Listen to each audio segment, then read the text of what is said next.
नमस्कार, प्रणाम, जय श्री राम आप सभी साथियों को।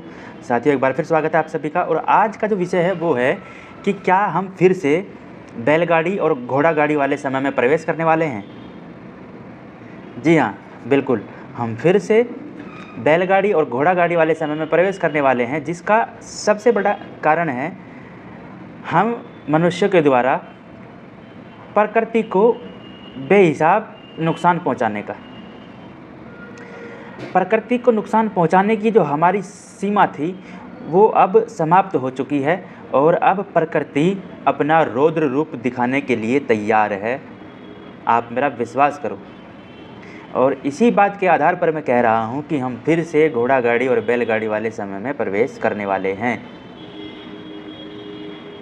क्योंकि प्रकृति अब एक साथ सब कुछ तहस नहस करने का मन बना चुकी है। क्योंकि प्रकृति ने मानव जीवन को यापन करने के लिए जितनी सुविधाएं दी,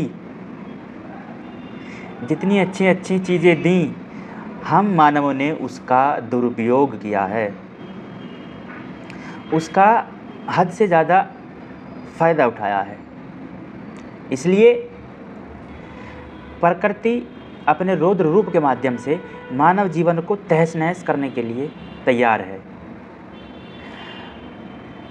प्रकृति के द्वारा हमको खाने पीने के लिए हर मौसम अनुसार, हर समय अनुसार अच्छी अच्छी चीज़ें देने के बावजूद भी हम जीव जंतुओं के मांस को खा रहे हैं, जीव जंतुओं की निर्मम हत्या कर रहे हैं और उनके शरीर को भोजन के रूप में ग्रहण कर रहे हैं।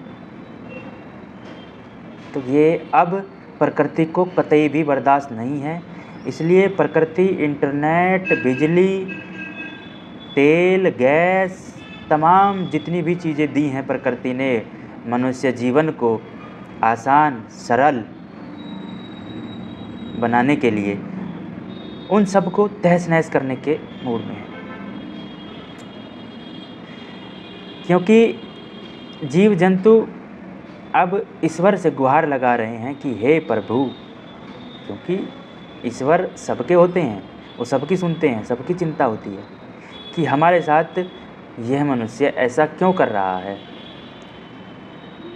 अभी हैदराबाद में आपने देखा, वहाँ जीव जंतुओं को जिंदा जला दिया गया, जिंदा, भागते भागते भागते भागते आग की चपेट में आ गए। क्या आपको लग रहा है कि ये सब चीज़ें ईश्वर नहीं देख रहे होंगे या हमारे आराध्य हमें नहीं देख रहे होंगे? देखो, कहीं ना कहीं जिम्मेदारी हम सबकी बनती है। इसलिए प्रकृति नुकसान भी हम सबको ही पहुंचाएंगे। क्यों आपने किसी सरकार को इतना अधिकार दिया कि वो जो चाहे कर सके? नहीं देना चाहिए था। इसलिए प्रकृति आपको अब पुराने वाले समय में ही पहुंचाएगी। और मांस, मदिरा, गलत व्यक्ति, झूठे व्यक्ति, किसी का बुरा चाहने वाले, सोचने वाले व्यक्ति अब मुश्किल ही इस पृथ्वी पर जीवन यापन कर पाएंगे। क्योंकि ये अगले 7 साल 2025 से 32 तक का मानव जीवन के लिए, ख़ास तौर से उनके लिए जिन्होंने दूसरे की संपत्ति को लूटकर अपनी संपत्ति में शामिल किया है और अपने निजी स्वार्थ के लिए किसी बेसहारा गरीब के धन को लूटा है, या जीव जंतुओं के शरीर को भोजन के रूप में ग्रहण कर रहे हैं। खास तौर से उन ऐसे व्यक्ति के लिए आने वाला समय बिल्कुल भी ठीक नहीं है। इसलिए मेरा आपसे निवेदन है कि ये सब चीज़ें छोड़कर सच्चाई की रास्ते पर चलो, सत्य की यात्रा पर चलो। और इसीलिए मैं ये सत्य की यात्रा